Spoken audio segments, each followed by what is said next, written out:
In the deep winter of 2002, the quiet town of Burlington, Vermont, lay under a blanket of white that softened every sound and slowed every step. The lake was frozen, the streets were lit by the orange glow of sodium lamps, and the air carried that metallic scent that only appears when snow is about to fall again. It was the kind of place where people left their keys in the ignition and their doors unlocked, where gossip moved slower than the wind over Lake Champlain.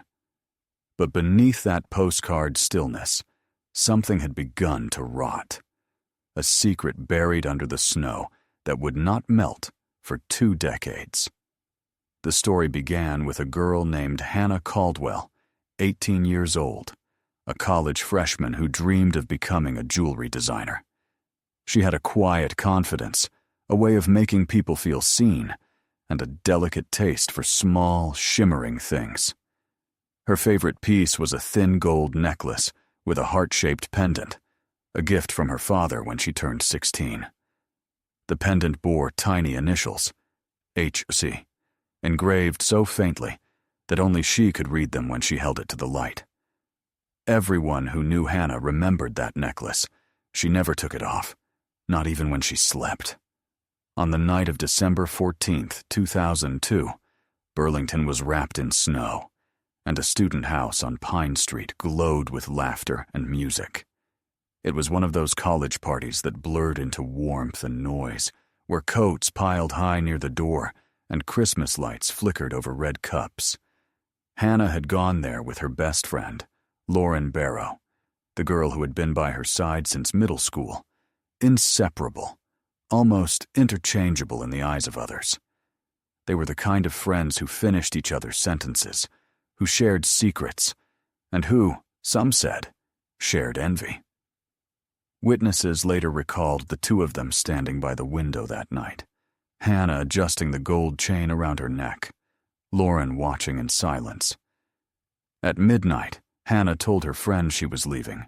She said she needed to call her mother, that she would see her tomorrow. Lauren hugged her at the door. That was the last time anyone saw Hannah alive. By morning, her car was found in the parking lot behind the dorms. The driver's door was open, her purse still on the seat, the keys hanging from the ignition. The snow around the tires was untouched. To the first officer on scene, it looked less like a disappearance and more like a vanishing. No tracks, no struggle, no witnesses, just silence. Burlington police launched a search that stretched across the frozen edges of town, through woods and down to the icy shoreline. But nothing surfaced. No footprints, no sign of where she had gone. The only thing missing from her belongings was the necklace. At first, detectives believed it had been taken in the struggle, maybe ripped from her neck by an attacker. The family clung to that detail, convinced it meant she was alive somewhere. But the weeks turned into months, and winter turned to spring, and the necklace never appeared. For 20 years, the case sat in the dark, gathering dust and rumor, until one image, a photo shared online, pulled everything back into the light. In that photo, a woman smiled at the camera in a small antique jewelry shop, her wrist wrapped in gold, her neck adorned with a familiar heart-shaped pendant. The name beneath the photo was one Burlington would remember from the first investigation: Lauren Barrow. Detectives zoomed in, enhanced the image, and compared the engraving with the old crime scene photographs. It was identical. The same fine etching, the same faint initials. Forensic imaging confirmed what the human eye already knew. The necklace that belonged to Hannah Caldwell, missing since 2002, was now gleaming on the throat of the woman who had once called herself her best friend. For years, Lauren had attended memorial vigils, spoken to reporters, and cried on camera, clutching Hannah's framed photograph. She had built a life around grief, a persona of devotion and tragedy. And all that time, the one proof of her guilt had been hanging in plain sight, catching the light with every movement, flashing like a signal no one wanted to see. When detectives finally knocked on her door 2 decades later, she opened it wearing that same necklace, polished, shining, almost defiant. The chain glimmered against her skin as she smiled politely and asked if there had been any progress in her friend's case. That small, ordinary gesture, the hand to her throat, the tilt of her chin, sealed her fate. What began as a winter mystery became one of Vermont's most haunting betrayals, a story not of strangers, but of closeness, envy, and possession. In the end, the cold never hid the truth. It only preserved it, waiting for the right light to reveal the gold. And when it finally did, the reflection staring back wasn't Hannah's. It was the face of her killer, smiling through the years, wearing the one thing she could never let go. Burlington, Vermont, at the turn of the millennium, seemed untouched by the chaos of larger cities. It sat quietly along the shores of Lake Champlain, its skyline drawn not by skyscrapers, but by church steeples and the soft line of distant mountains. Winter there was not a season, but a presence. Thick, absolute, and constant. When snow came, it muffled the world into a slow and almost sacred stillness. Cars crawled through white streets, the lake turned to glass, and conversations in coffee shops hushed under the weight of the storm outside. People there prided themselves on kindness and patience, the kind of small-town warmth that gave strangers rides and baked extra bread for neighbors. It was, as reporters would later say, the last place you'd expect something terrible to happen. Yet, beneath that soft exterior, Burlington had its fractures. The paper mills had closed, the younger crowd fled to Boston or Montreal, and those who stayed clung to old relationships like heirlooms, sometimes out of loyalty, sometimes out of fear of being left behind. The Caldwell family had lived on the edge of town for generations, their old Victorian house standing 2 blocks from the frozen lake, its windows fogged each winter with condensation from the wood-burning stove. Hannah's father, Michael, was a firefighter, the kind of man who measured love through small acts, shoveling driveways, fixing broken mailboxes, checking on elderly neighbors during blackouts. Her mother, Claire, was the town librarian, soft-spoken, and perpetually surrounded by stacks of books, the kind of woman who believed knowledge could explain anything, even grief. To them, Burlington was more than home. It was a cocoon. They believed their daughter was safe here, that the world beyond their snowy streets couldn't touch them. In the center of town stood Pine Street, a narrow artery lined with brick buildings and narrow sidewalks, where local students gathered for coffee, where music leaked from second-floor apartments, and where laughter rolled out of doorways even in the dead of winter.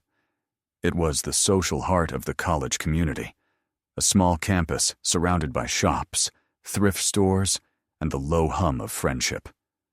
Among that crowd, Hannah Caldwell and Lauren Barrow were inseparable. They met in middle school, drawn together by a shared fascination with art and old jewelry.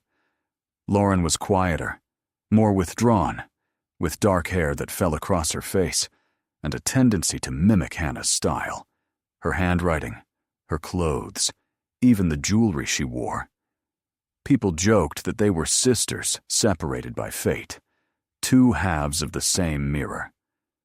But some said there was something uneasy in that closeness, as if one reflection stared a little too long at the other. The 2 girls spent countless afternoons in Hannah's room overlooking the lake, where the shelves were lined with jewelry boxes and tiny velvet trays of vintage pieces. The air there always smelled faintly of silver polish and vanilla candles. Lauren would try on Hannah's necklaces, admiring them in the mirror, while Hannah sketched new designs in her notebook. "You make everything look beautiful," Lauren once said, her tone hovering between admiration and something heavier. When Hannah smiled, Lauren did too, but hers never quite reached her eyes. It was friendship threaded with envy, invisible, delicate, and ready to snap. That December, Burlington prepared for Christmas with its usual calm routine. The square was filled with the scent of pine and cinnamon, shop windows framed in tinsel and frost. College students were finishing exams, families were stringing lights, and the lake, already freezing at the edges, mirrored the gray clouds above. In those days before Hannah vanished, nothing seemed out of place.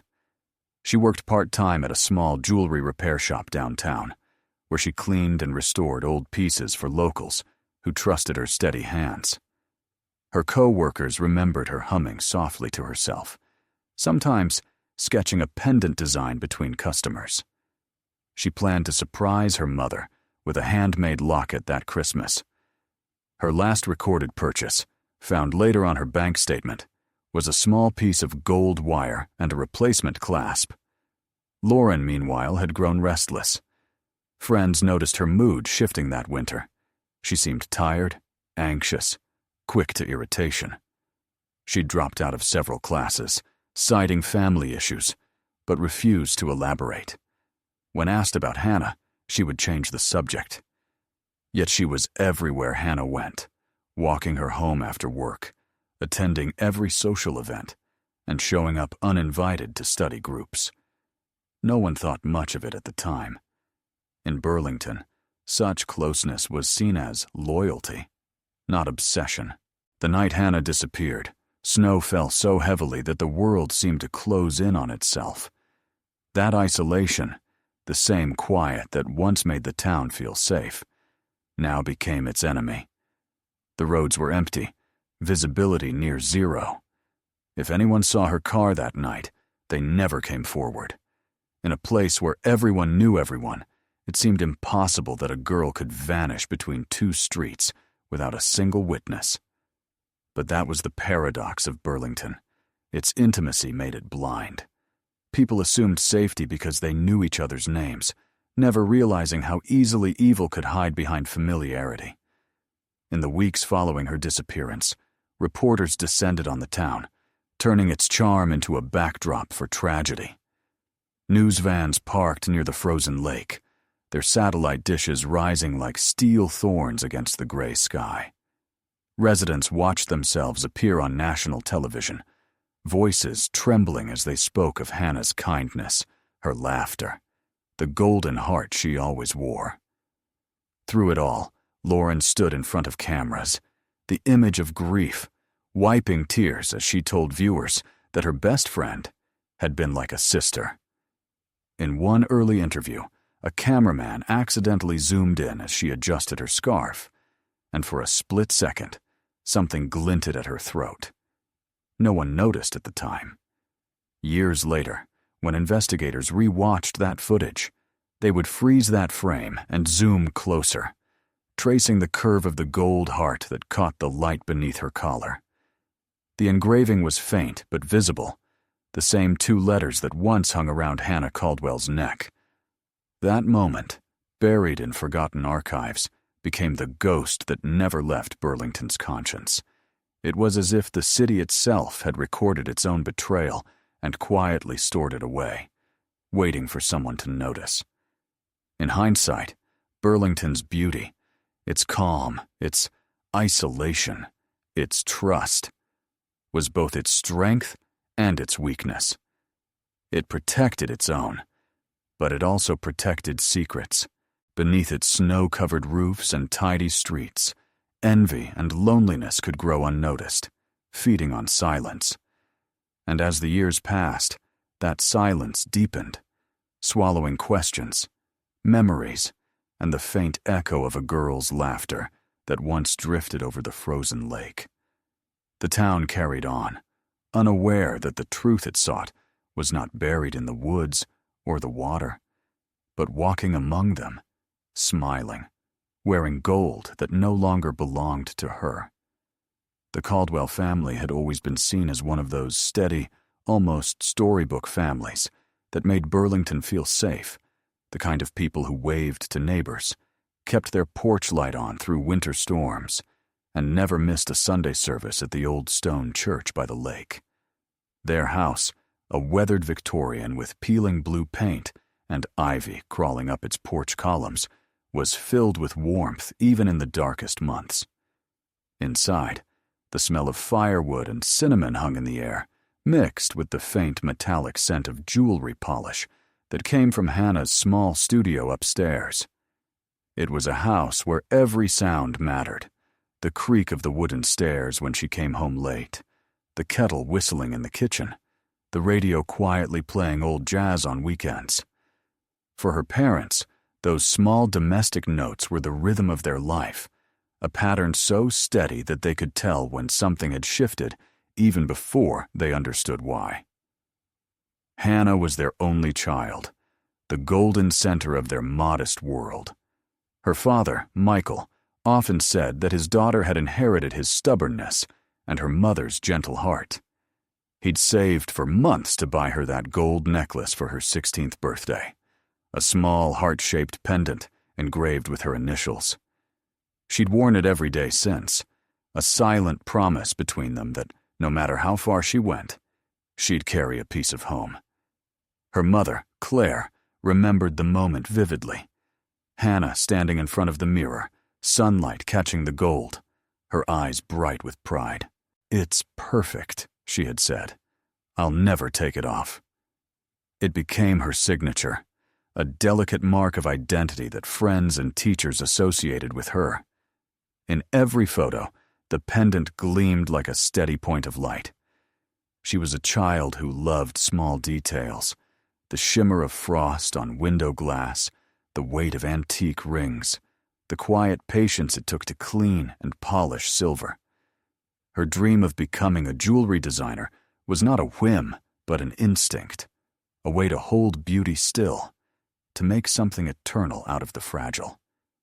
In high school, she'd spent weekends volunteering at a local craft shop, learning to solder metal and set stones.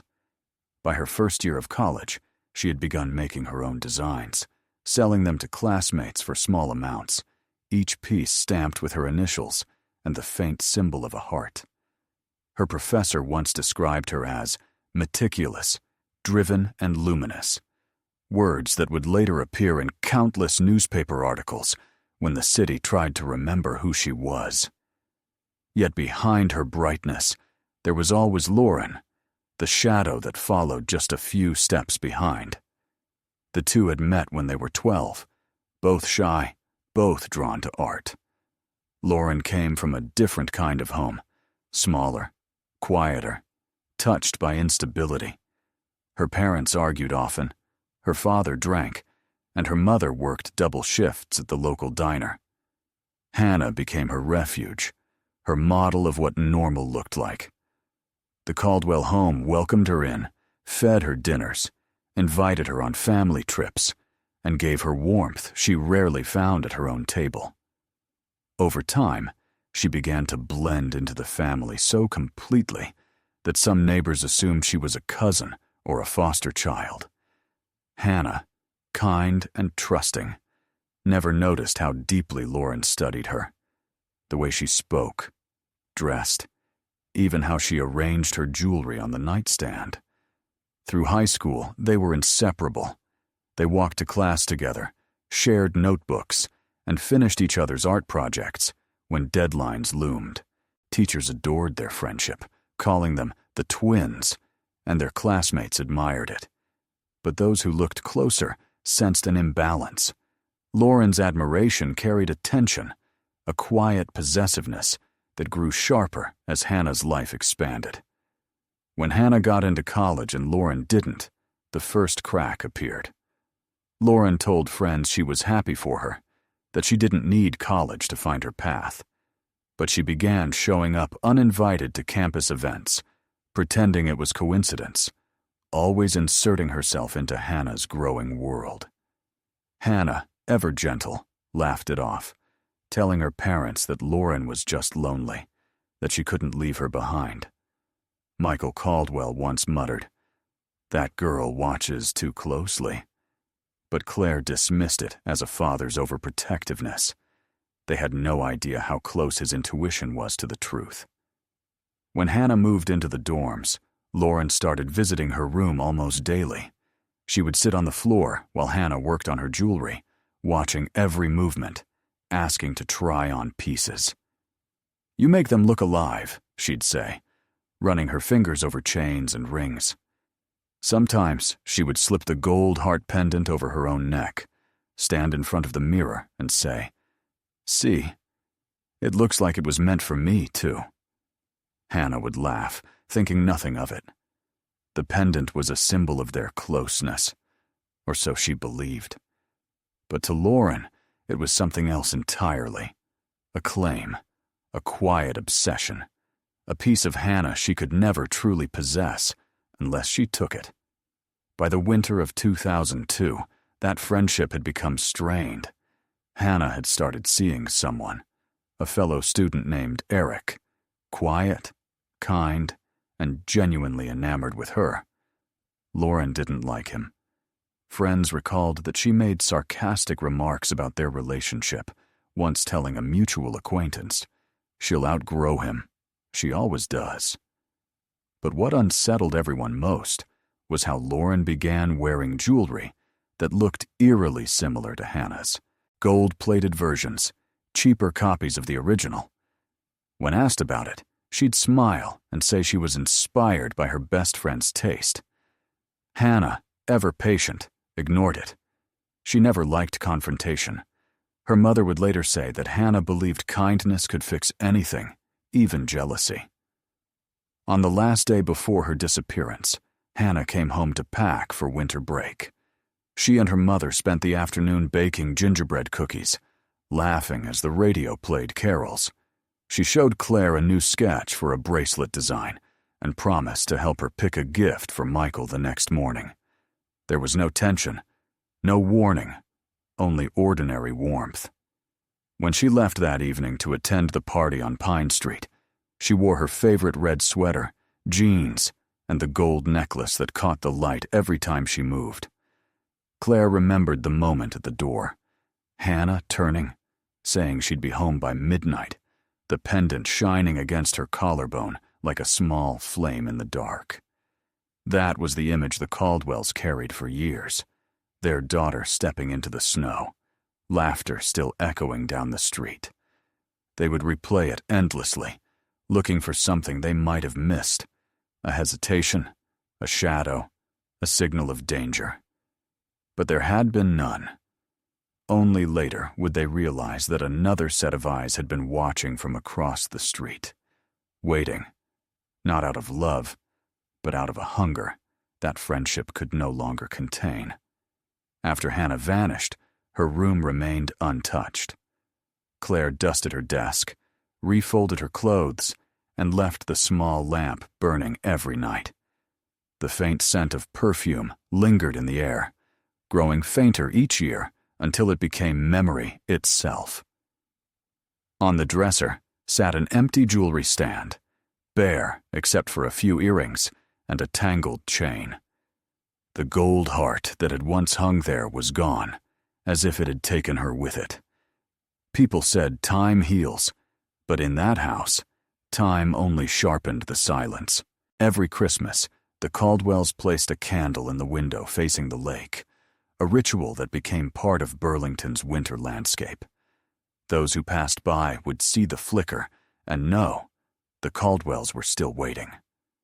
No one could have guessed that the object they mourned, the tiny heart of gold, had never left the town. It moved through the years like a ghost, gleaming faintly in photographs, catching light in shop windows, resting on the neck of the woman who had once eaten at their table, who had smiled in their kitchen, and who had silently stolen everything their daughter was.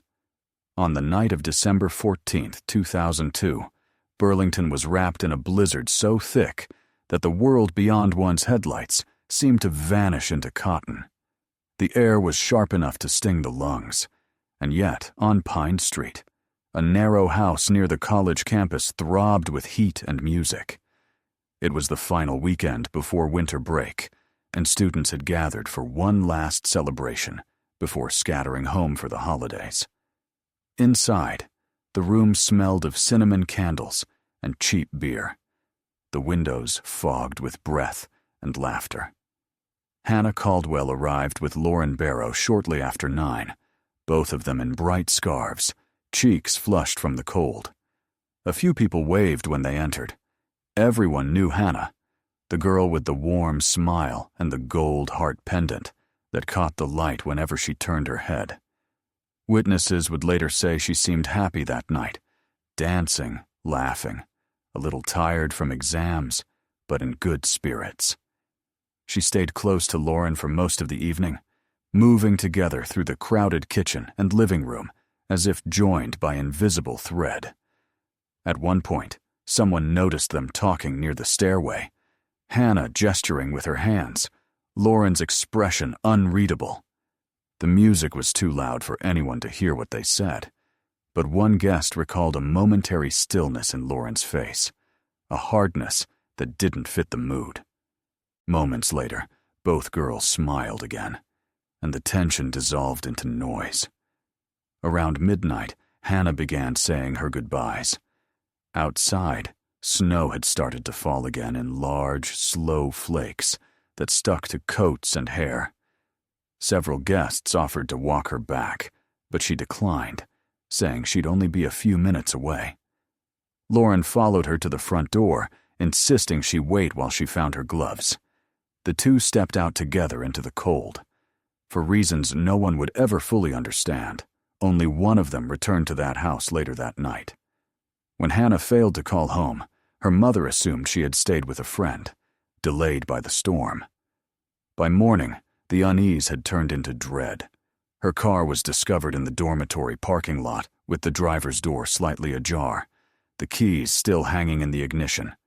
Inside were her coat, wallet, and phone.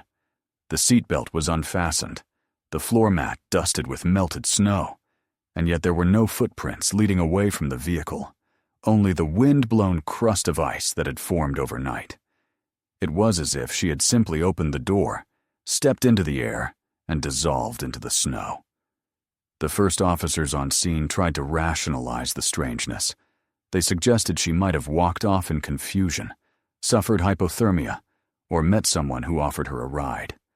But every theory fell apart within hours. Her phone showed no outgoing calls after 11:58 p.m., when she had texted her mother a single line, "Heading home soon." Security cameras along Pine Street were outdated. One was broken, the other coated in frost that rendered the footage useless. Neighbors had heard nothing but wind. The only clue, if it could be called that, was a faint indentation in the snow about 15 feet from the car, roughly the shape of a knee pressing down, and beside it, the partial outline of a smaller shoe. Detectives canvassed the party's guests, cross-checking timelines and alibis. Everyone remembered Hannah leaving. No one saw where she went. Lauren Barrow was interviewed first. She told police that she had walked Hannah to the door, hugged her goodbye, and then gone back inside. She insisted that she stayed until the end of the party, helping clean up before catching a ride home with another student.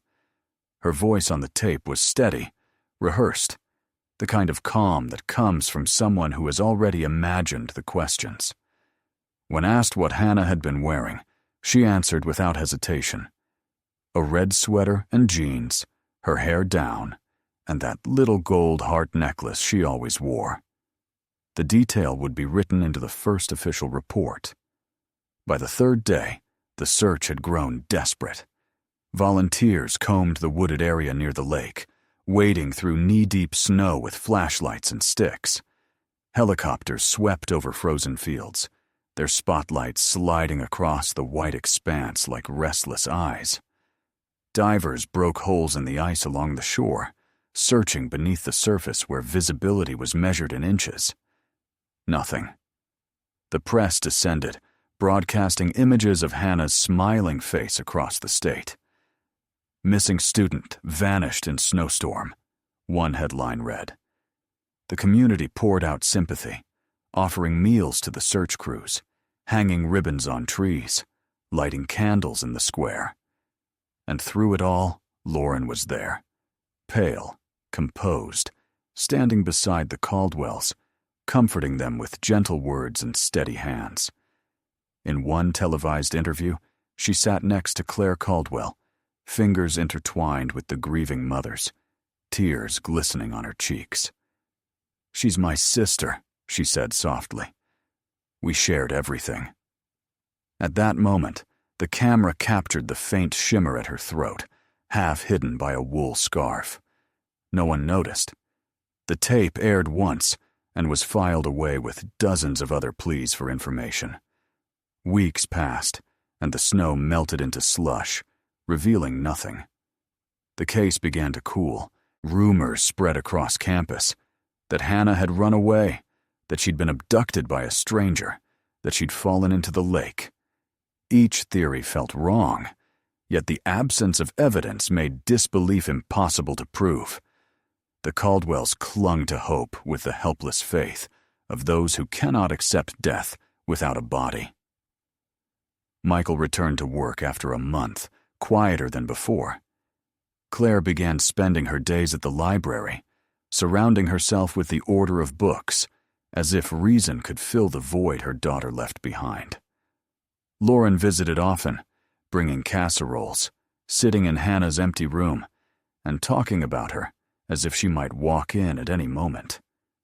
"She'd hate all this sadness," she would say, glancing around, her eyes occasionally landing on the bare space on the dresser where the jewelry stand stood empty. She asked once, almost casually, if the police had found Hannah's necklace, claiming it might help them trace her.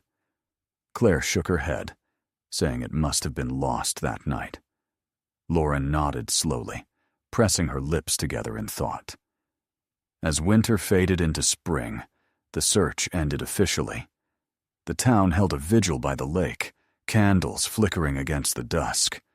The snow had melted, but the air was still sharp, carrying the echo of Hannah's name whispered through hundreds of voices.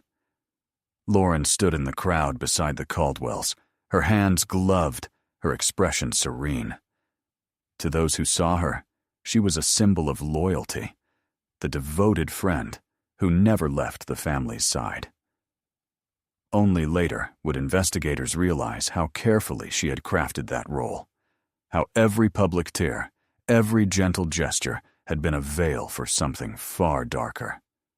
Years afterward, when detectives reopened the case, they would trace every small detail of that night, every timeline and testimony. They would notice that Lauren's ride home from the party was never corroborated, that her story contained a gap of 43 minutes between midnight and 1 a.m. They would find a pair of boots in her old apartment, their soles worn in a distinctive pattern matching the faint print found near Hannah's car. And they would re-watch that news clip, pausing on the single frame where a glint of gold shone against her skin. In that reflection lay the truth Burlington had missed. The last person to see Hannah alive had never really said goodbye. The investigation that unfolded after Hannah Caldwell's disappearance was unlike anything Burlington had faced in decades. The town's police department, accustomed to thefts and minor accidents, suddenly found itself at the center of a case that seemed to unravel the community's sense of safety. In those first hours, snow still blanketed the ground like a sheet of static, erasing every trace of where she might have gone. Officers trudged through knee-deep drifts with flashlights that reflected off the ice, the beams dissolving into the white air. They started at the parking lot where her car had been found, cordoning it off with yellow tape that fluttered helplessly in the wind. The vehicle was towed to a heated garage where technicians examined every inch of its interior. They found no blood, no fibers suggesting a struggle, no sign that the door locks had been forced. The keys still in the ignition implied she had never planned to leave the car for long. Investigators questioned students who had attended the Pine Street party, recording hours of interviews that all echoed the same refrain. She was happy. She was tired. She said she was going home. Some insisted they had seen her step outside with Lauren Barrow. Others thought she left alone. Those small inconsistencies became the first threads of confusion. The detectives created a timeline pinned to the whiteboard at headquarters. Hannah leaving at 12:03 a.m., her phone last active at 11:58, snow beginning again at 12:10, visibility reduced to 10 feet. The gaps between those numbers felt like chasms. A person could disappear inside them. By the second day, state police and volunteers joined the search. Helicopters circled low over the frozen lake, sending down waves of snow dust. Divers in thick neoprene suits lowered themselves through jagged holes in the ice, their headlamps casting eerie cones of light beneath the surface. Nothing emerged but shards of wood and lost fishing lines. On land, K-9 units sniffed along the riverbanks, their handlers calling out her name through the wind. The dogs followed a trail from the dorm parking lot to the edge of a wooded path behind the old railway tracks, where they abruptly lost the scent. Beyond that point, the ground was churned by snowplows and footsteps. Any evidence had been swallowed by the storm. For the Caldwells, the search turned into a ritual of dread. Michael joined the rescue teams at dawn and returned each night with his beard crusted in frost, shaking his head before he spoke. Claire stayed at home, answering phone calls from reporters and volunteers, repeating the same details until her voice cracked. The local news broadcast live updates every evening, the anchor's calm tone clashing with the panic spreading through living rooms. Neighbors left food on the Caldwell porch, candles flickered in windows across town, and church bells rang each Sunday in prayer for her return. Burlington had become both a search party and a vigil, yet beneath the empathy ran a current of suspicion. In small towns, grief quickly turns into theories. Some whispered that Hannah had run away with a boyfriend. Others murmured about drugs or a secret depression. The police tried to extinguish the rumors, emphasizing evidence over gossip. But absence creates its own stories. When Lauren Barrow appeared again on television, standing in front of the Caldwell house, the public latched onto her calmness. She spoke with composure, recounting the last time she saw her friend, her eyes glistening but dry. "She was fine when she left," she said. "We hugged. I told her to text me when she got home." It sounded sincere, and yet, to the detectives watching the tape later that night, something about her tone felt rehearsed, too steady for someone who had lost a sister figure. One of them noted in the case file, "Subject displays high self-control, possibly masking emotion." Over the next week, the investigation widened. Police searched abandoned cabins near the lake, interviewed fishermen, and collected surveillance footage from gas stations along Route 7. They traced every vehicle that had passed the dorm between midnight and 2 a.m., but found no sign of Hannah. Her cell phone remained inactive, her bank card untouched. The investigation stalled, and with it, the optimism of the community. The longer she remained missing, the easier it became for people to believe she had simply walked away from her life. The detectives refused to close the case. They studied her journals, her computer, her friends. One entry from early December mentioned feeling watched. Another, written 2 days before the party, read, "Sometimes, love can feel like a mirror you can't escape." At the time, investigators interpreted it as the musings of a sensitive college student. Only years later would those words take on their full meaning.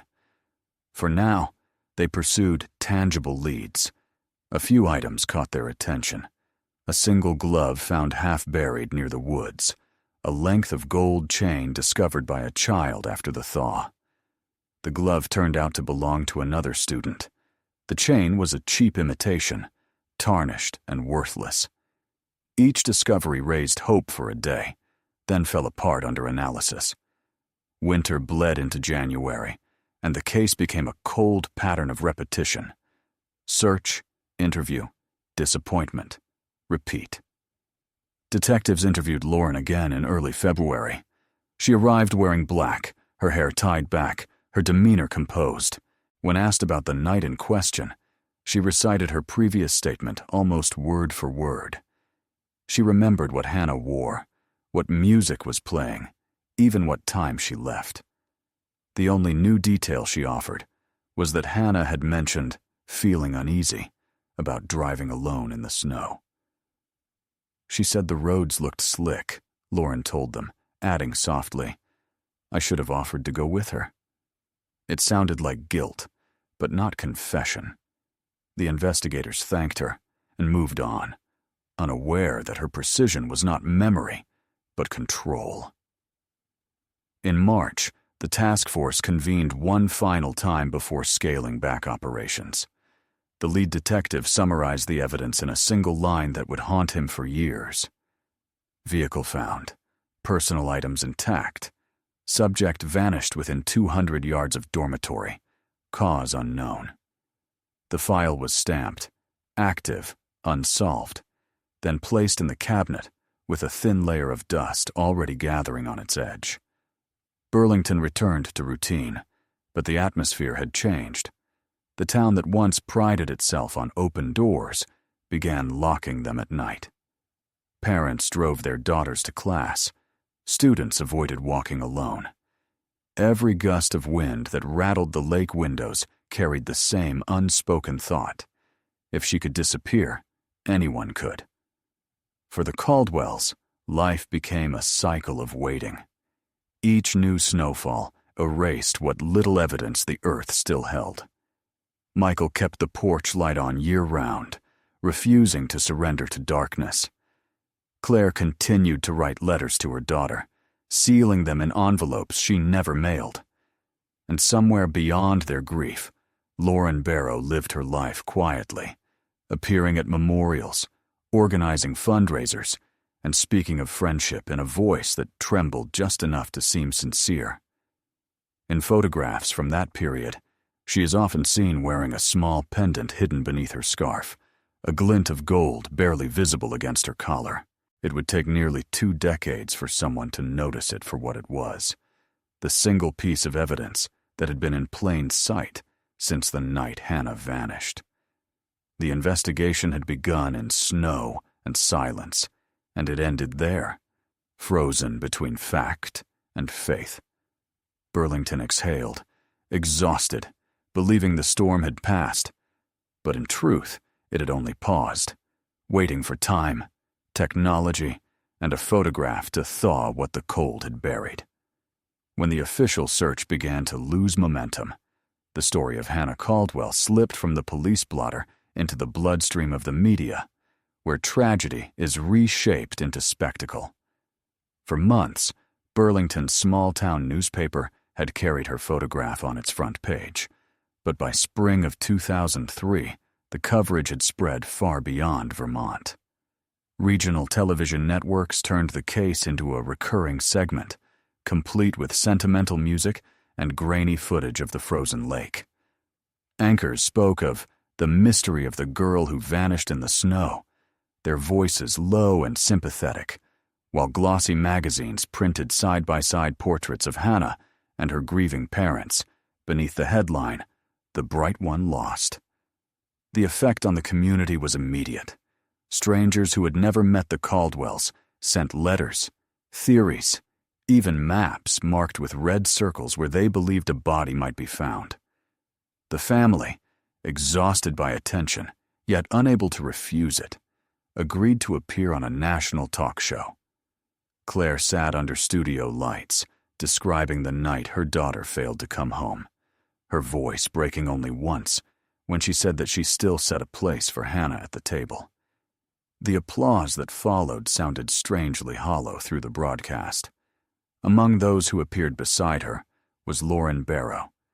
She sat a few inches away, hands folded in her lap, the image of quiet composure. The host called her the loyal best friend, and the audience nodded, moved by her calm devotion. Lauren spoke softly, telling the cameras that she still dreamed about Hannah, that she could almost hear her voice. She did not cry, She didn't need to. The restraint itself became her signature. The producers adored her, inviting her back for follow-up segments. Viewers sent sympathy cards addressed to both women, and reporters began treating Lauren as the unofficial spokesperson for the case.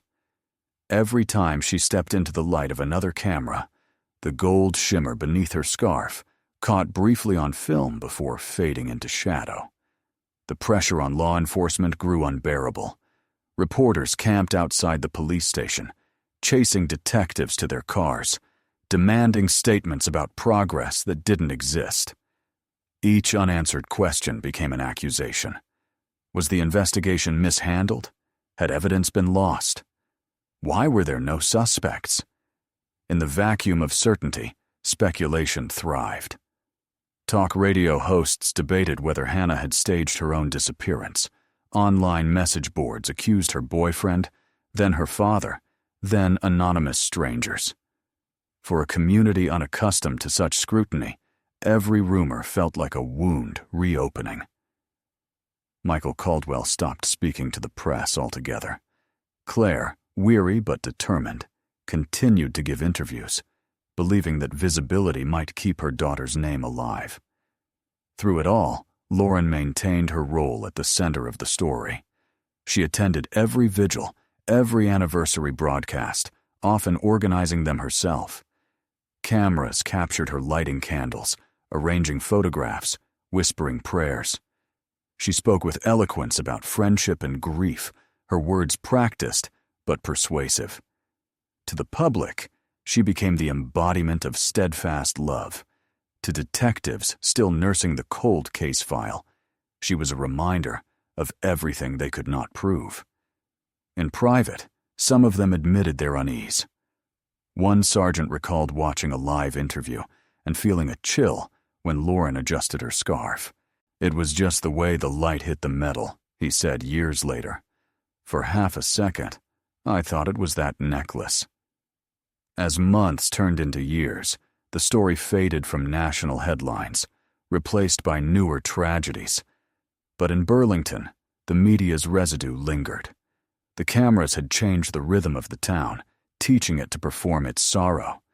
Memorial runs, scholarship funds, candlelit ceremonies, each event documented, photographed, and archived. People began to remember the version of Hannah they saw on television more than the girl who had once walked their streets. Her image, framed by captions and commentary, became both shrine and shadow. For the Caldwells, the coverage brought fleeting comfort and endless reopening of pain. Every broadcast felt like pulling her name through glass, keeping it shining, but cutting themselves in the process. By 2005, the networks had moved on. The case was reclassified as inactive, and the reporters folded their notes. The microphones vanished, but the echo remained. In quiet moments, Claire would watch old tapes of the interviews, pausing on Lauren's face, trying to read what she had missed.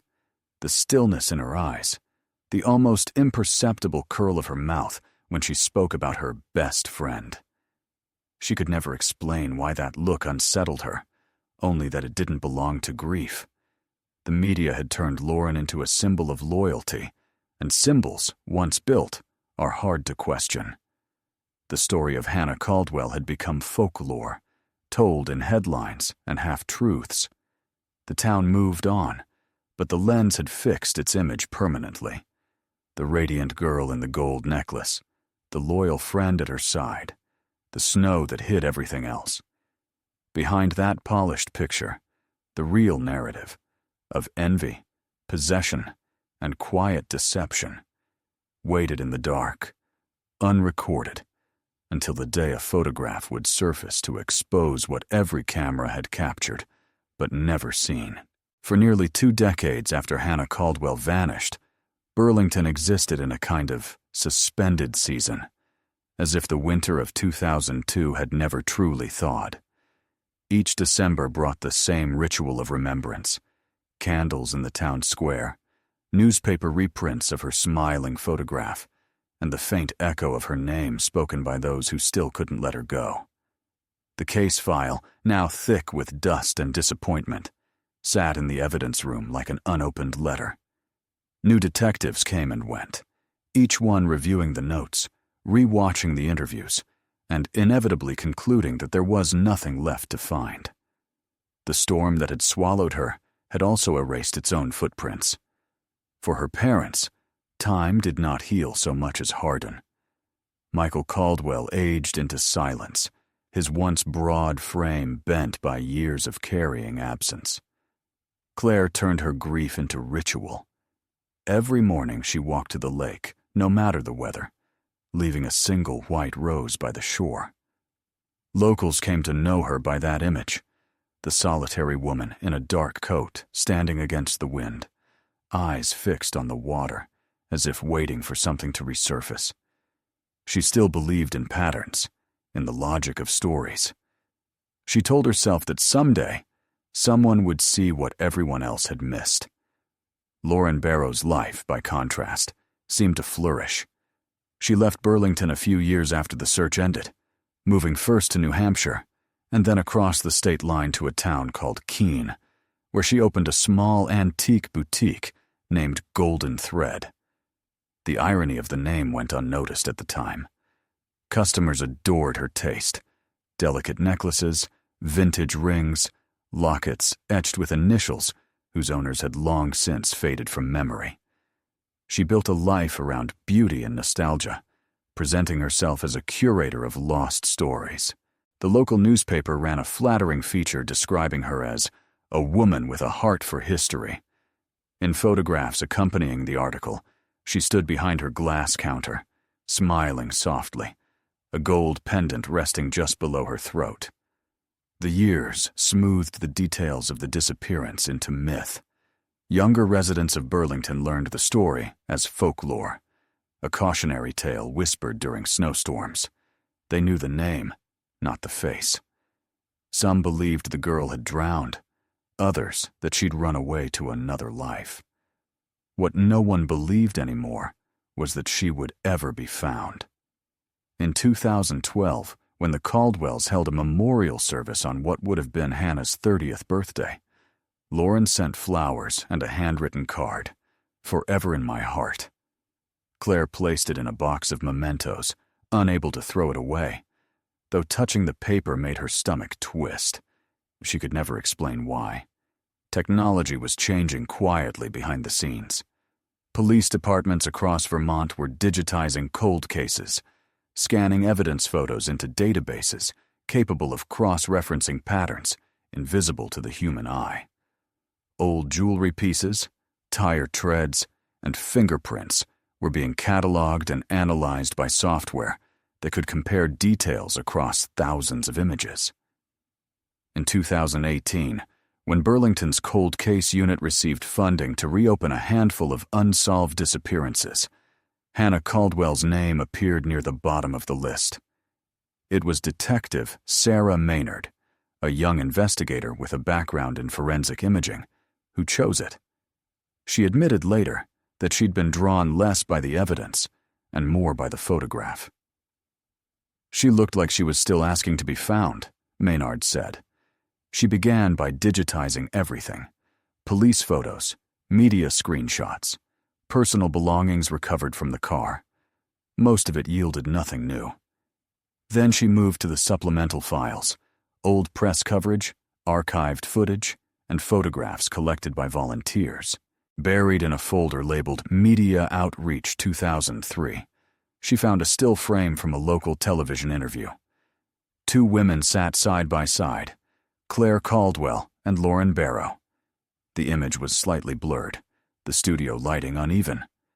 But when Maynard zoomed in, a reflection caught her eye, the faint curve of gold glinting beneath Lauren's scarf. She enlarged the frame, adjusting contrast until the engraving on the pendant became visible. The letters were partial, but unmistakable. H.C. Maynard froze. The file dated back nearly 20 years, and yet the evidence had been there all along, hiding in plain sight, broadcast to the entire country. She cross-referenced the image with photos of Hannah's jewelry taken from family albums. The match was perfect. The shape of the heart, the depth of the engraving, even a small scratch on the lower curve identical to the one Michael Caldwell had accidentally made with a screwdriver years before. There was no doubt. The necklace that had vanished the night Hannah disappeared had reappeared years later around the neck of her supposed best friend. When detectives reopened the case, they approached it quietly, fearing the humiliation of another dead end. They began to trace Lauren's history, property records, business filings, social media. What they found deepened their unease. Her shop, Golden Thread, specialized almost exclusively in jewelry from the early 2000s. Many of the pieces marked by faint initials she claimed came from estate lots and local auctions. In photo after photo, she wore the same necklace, subtle variations in lighting, but always the same piece, always resting against her skin. Detective Maynard printed the images and pinned them side by side across the investigation board. Under the fluorescence of the office, the gold caught the light exactly as it had 2 decades earlier. A chill ran through her as she realized what it meant. The town had built a shrine to grief, while the object of that grief had been displayed, polished, and adored by the very person responsible for creating it. The discovery reignited the case, pulling Burlington back into the vortex of its unfinished story. Journalists began calling again, sensing movement after years of silence. The Caldwells were cautious, afraid of false hope. Claire avoided interviews, though she confided to a friend that she had been dreaming of Hannah almost every night. "She's standing in the snow," she said, "but this time she's pointing at something." The friend thought it was metaphor, but to Claire it felt like a message. The cold case, once frozen by time and indifference, was stirring. For nearly 20 years, everyone had been searching for a girl who had vanished. Now they were beginning to see the shadow of the woman who had stayed. And when investigators finally decided to knock on Lauren Barrow's door, the light that spilled across her collarbone revealed not only gold, but guilt polished by years of practice. When the Burlington Cold Case Unit officially reopened the Caldwell investigation in early 2021, the city looked different, but the air carried the same muted stillness that had once hidden a crime. The lake was still gray, the winters still long, and yet a quiet sense of reckoning had settled over the town. Inside the newly renovated police building, Detective Sarah Maynard sat before a wall of images that mapped 2 decades of silence. On one side were the familiar photographs of Hannah, her graduation portrait, the snapshot by the lake, the missing person poster yellowed with age. On the other were the digital stills, printed from Lauren Barrow's social media accounts, taken in different shops, homes, and holiday settings, every image framed by the same gleam of gold at her throat. The juxtaposition was jarring, the girl who was gone and the woman who remained, bound by a single object that had outlasted them both. Maynard began with verification. She reached out to a forensic imaging lab in Boston, requesting a comparative analysis between the pendant visible in the 2003 television footage and the one appearing in Lauren's recent photographs. The lab ran spectral scans, magnifying the fine scratches and curvature. The results arrived within days, an exact match, down to the tiny imperfection on the right side of the heart where the metal dipped unevenly, the mark Hannah's father once made while cleaning it. There was no question. The necklace that had vanished with Hannah had resurfaced around Lauren Barrow's neck almost 20 years later. It was, by itself, not proof of murder, but it was enough to turn suspicion into pursuit. The team obtained a warrant to search Lauren's boutique. They arrived early one spring morning, before the shop opened, their unmarked cars lining the quiet street of Keene like ordinary traffic. Through the display window, They could see rows of glass cases gleaming under soft light. Everything looked curated, delicate, innocent. When the officers entered, the faint scent of polish and lavender filled the air. Lauren, dressed in a pale blouse and linen trousers, appeared startled but calm. She smiled politely, asked if something was wrong, and then stood aside as they handed her the warrant. "Of course," she said, her voice steady. "You're welcome to look wherever you need." The search began methodically. Each display case was catalogued, every drawer photographed.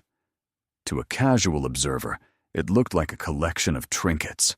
To the detectives, it was a gallery of ghosts, lockets engraved with initials, rings with names filed off, chains that carried stories only the wearer might remember. Near the back of the shop, beneath a velvet-lined counter, they found a locked wooden box. Lauren hesitated for a moment before producing the key. Inside were 12 pieces of jewelry wrapped in silk pouches, each labeled in her own handwriting. Dates, not names. One was marked, Deck 14, 2002. Maynard's breath caught as she unwrapped it. Inside lay the heart-shaped pendant, heavier than expected, its surface polished to a high shine that erased the softness of age. When held to the light, the faint engraving became visible. HC. The clasp bore a smear of discoloration. It was tested later and found to contain trace DNA consistent with Hannah Caldwell's profile preserved from a childhood hairbrush. The discovery hit the department like a thunderclap. The necklace wasn't a replica or sentimental copy. It was the original, preserved and worn as though ownership had never changed. Lauren maintained composure through the entire process. She told the officers she had purchased the piece years earlier at an estate sale, insisting she had no idea it once belonged to her missing friend. Her explanation was smooth, plausible, almost elegant. But Maynard noticed something unsettling in the way she avoided looking at the pendant once it was removed from her possession, as though the object had suddenly become radioactive. The detective decided to dig deeper. The next warrant targeted Lauren's home. It was a restored farmhouse on the outskirts of town, surrounded by quiet woods. Inside, everything gleamed with curated taste. Antique mirrors, lace curtains, carefully arranged photographs of smiling faces.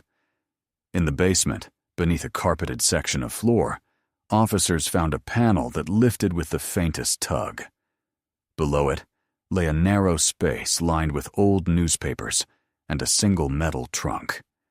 Inside the trunk were boxes of documents, newspaper clippings about Hannah's case, old photographs, and several pieces of jewelry that matched items once belonging to her. Each piece was cleaned and tagged with dates. The organization was meticulous, almost reverent. It was not the chaos of guilt, but the order of obsession. When confronted, Lauren's confidence began to fracture. She insisted the materials were part of a personal research project about loss and memory, that she had collected remnants from estate sales of people who reminded her of Hannah. The detectives listened, but said nothing. They had already sent the pendant for lab analysis. They knew the result would contradict every word she spoke. Still, they needed more. Something that placed Hannah in her orbit the night she disappeared.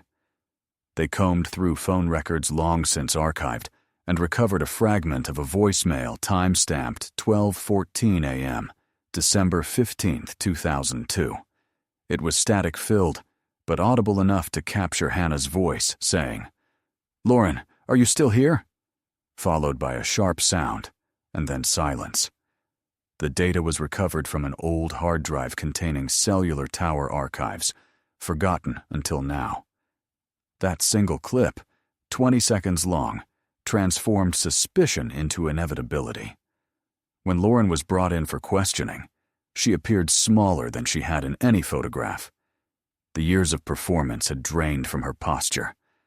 Across the table, the detectives laid out the evidence: the necklace, the DNA results, the voicemail. For a long moment she stared at them, as though recognizing old acquaintances. "You don't understand," she whispered. "It wasn't supposed to happen like that." The confession unfolded, not as an explosion, but as a slow unspooling of memory.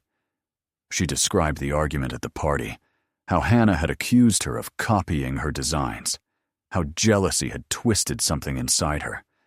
She claimed it was an accident, a shove, a fall, the sound of her head striking metal. Panic followed, then concealment, then the unbearable logic of possession. "I kept the necklace because it was her," she said. "I couldn't let her disappear completely." Outside, the sky was turning pale with the first light of morning when the detectives led her from the interrogation room. News of the arrest traveled through Burlington before sunrise. Claire Caldwell, awakened by the ringing phone, listened in stunned silence as the officer spoke. For years she had imagined her daughter trapped beneath ice or earth, but she had never imagined this. The betrayal was so intimate that grief felt like vertigo. That evening, as reporters gathered once again in front of the old Caldwell house, the porch light burned brighter than it had in years. The necklace was logged into evidence, sealed in a transparent bag under sterile light, its surface still catching the faint reflection of whoever looked at it. The gold heart that had vanished in snow now glowed beneath fluorescent bulbs, waiting to testify. But the truth it carried was not yet complete, because beneath the polished floorboards of Lauren Barrow's home lay one more secret the detectives hadn't uncovered. And when they did, the final image of Hannah Caldwell would rise from the dark, refusing at last to remain hidden. The morning they unearthed Hannah Caldwell's remains, Burlington woke under a thin sheet of fog that clung to the trees and muffled sound, as if the entire town had agreed to hold its breath. The discovery came almost by accident. Detectives had returned to Lauren Barrow's farmhouse for a final evidence sweep, this time with ground-penetrating radar. They expected nothing more than minor confirmation, perhaps the remnants of buried jewelry or a long-forgotten tool. Instead, beneath the wooden floor of the basement, under a layer of concrete poured unevenly years earlier, the radar registered a void roughly the size of a human body. The officers exchanged a look neither dared to interpret aloud. The floorboards came up one by one, revealing cold earth and the faint outline of fabric preserved by time and darkness. What lay beneath was not intact, but unmistakable. A partial skeleton curled in on itself, fragments of a red wool sweater still clinging to bone. Around the neck hung a broken chain. The lab confirmed the identity within hours through dental records and mitochondrial DNA. Hannah Caldwell had been found. When the news reached headquarters, silence filled the corridor. Detective Sarah Maynard, who had spent 2 years rebuilding the case from dust, sat at her desk staring at the evidence photo. It was both an ending and a beginning, the final proof that Burlington's most enduring ghost had been real all along. Lauren Barrow was arrested that afternoon. The image of her being led out of her boutique traveled across every screen in Vermont. The once graceful woman, now small, pale, her wrists bound in silver cuffs that glinted like imitation jewelry. Reporters shouted questions, microphones thrust forward, but she kept her head lowered, hair hiding her face. Only once, as she was guided into the police car, did she look up. The expression wasn't shock or fear, it was exhaustion, as though a performance had run far too long. In the interrogation room, she sat quietly for nearly an hour before speaking. The fluorescent light above her flickered slightly, throwing a rhythmic pulse across her face. When she finally looked at Maynard, her voice was calm. "It was never supposed to go that far," she began. She described the night as a blur of anger and alcohol, an argument over betrayal she couldn't fully define. She said Hannah had accused her of copying her designs, of suffocating her life, and that something inside her broke. She was everything I wanted to be, Lauren said, and she knew it. The words hung in the air like confession and accusation all at once. She claimed that after the fall she panicked, dragged the body to her car, and drove until the snow covered the tracks. She buried Hannah in the foundation of her parents' old property, a site later renovated into her own home. I thought if I built over it, I could build a new life, she whispered. And for a while, I did. The detectives listened without interruption, recording every word. When she mentioned the necklace, her tone softened, almost tender. She admitted she kept it as a reminder, polishing it every month, telling herself it was a way of keeping Hannah close. It was my penance, she said. Maynard replied evenly.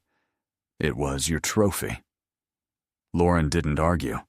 She only lowered her eyes, as if seeing for the first time the truth of what she had done.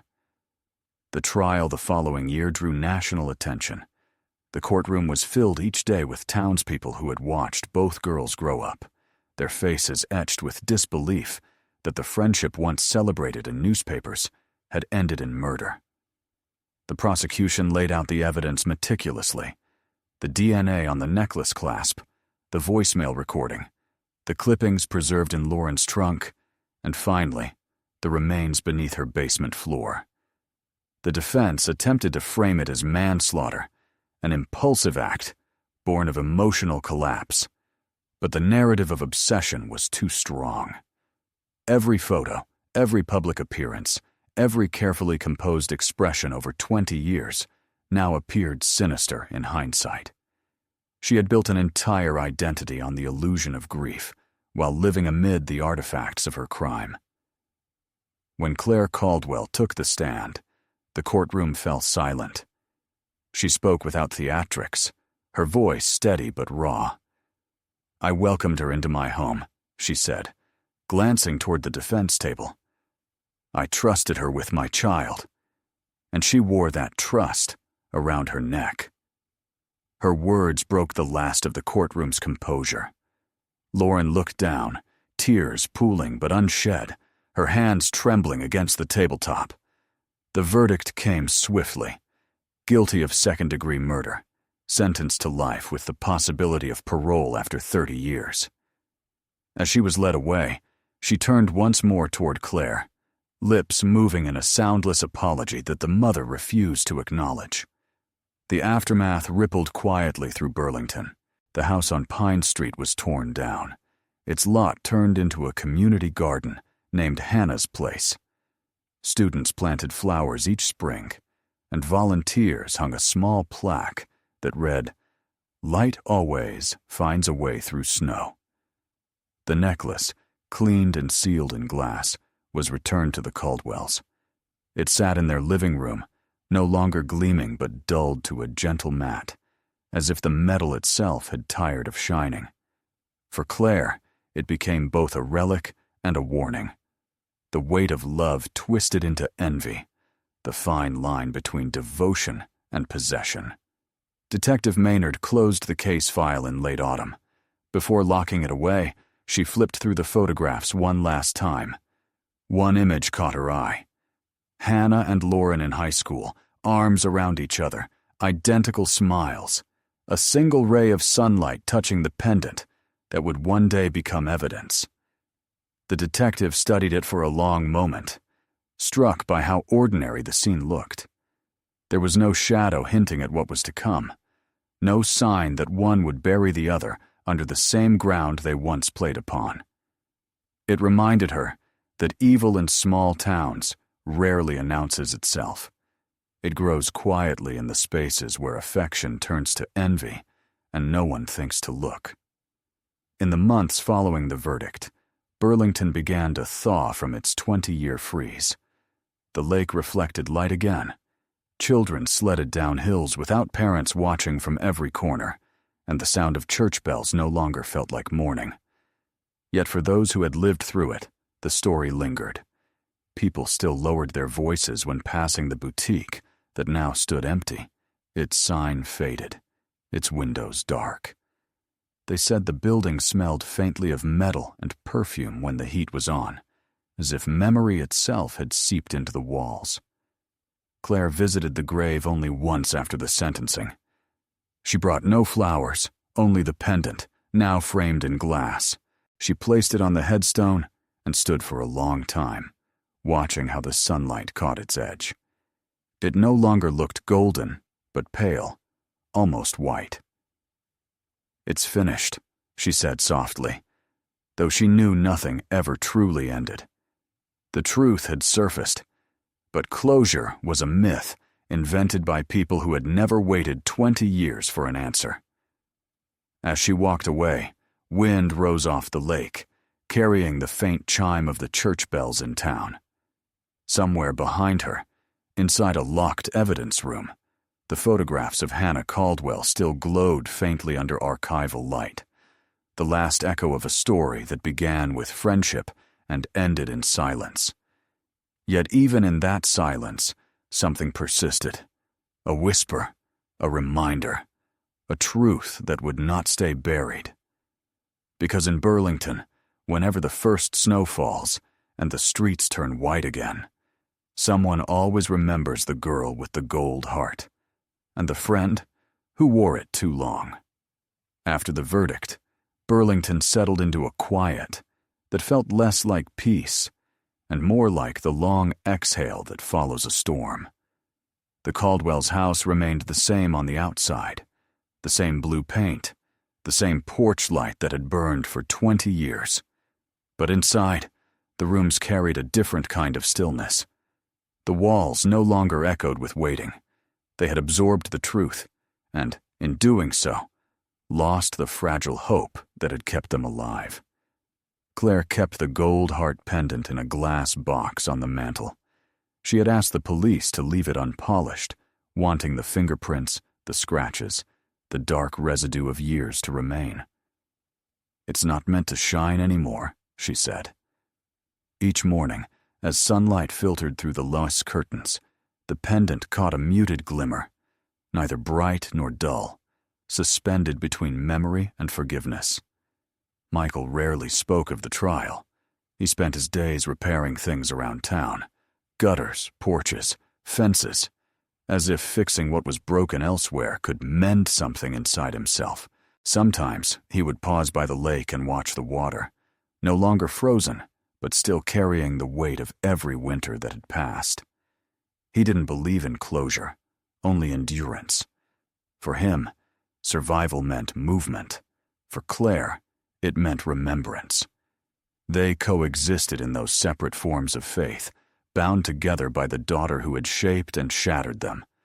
The town, too, carried its own scar. The story of Hannah Caldwell became a quiet warning whispered between parents and daughters. Be careful whom you let too close. Be wary of the devotion that demands to possess. Each December, the community garden that now stood where the Pine Street house once had bloomed with lights instead of flowers, glowing against the snow like small lanterns of redemption. Children who knew only the legend of the girl in the gold necklace ran through the paths, laughing, unaware of the tragedy beneath their feet. Burlington had learned how to remember without bleeding. Detective Sarah Maynard transferred soon after the case closed. On her last day, she visited the evidence room, opening the drawer that held the sealed files. She rested her hand on the folder, marked Caldwell, Hannah. Case closed, 2022, and whispered a promise to the girl whose face had haunted every late-night shift.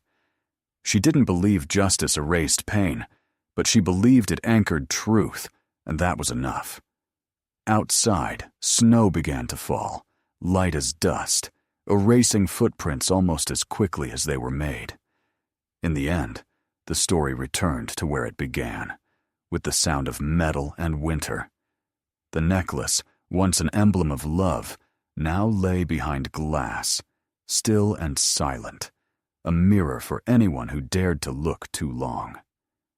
Visitors who came to the Caldwell house on anniversaries sometimes said they heard a faint chime when the wind passed through the eaves, as if the chain still moved slightly, refusing to rest. Claire would smile at that and say, "It's just her reminding us she's free." And somewhere beyond the lake, in a prison cell lined with gray walls, Lauren Barrow traced the ghost of that same shape on her wrist, remembering the warmth of gold that no longer belonged to her. In that gesture lived the final irony, that the thing she had stolen to keep Hannah close had become the proof that would never let her forget. The town slept beneath its snow again, calm, familiar, forgiving. But every winter, when the first flake fell and the lights flickered on across the lake, the story stirred. The tale of a friendship that glimmered too brightly, of a necklace that outlived its wearer, and of the quiet truth that even the smallest piece of gold can carry the weight of a life.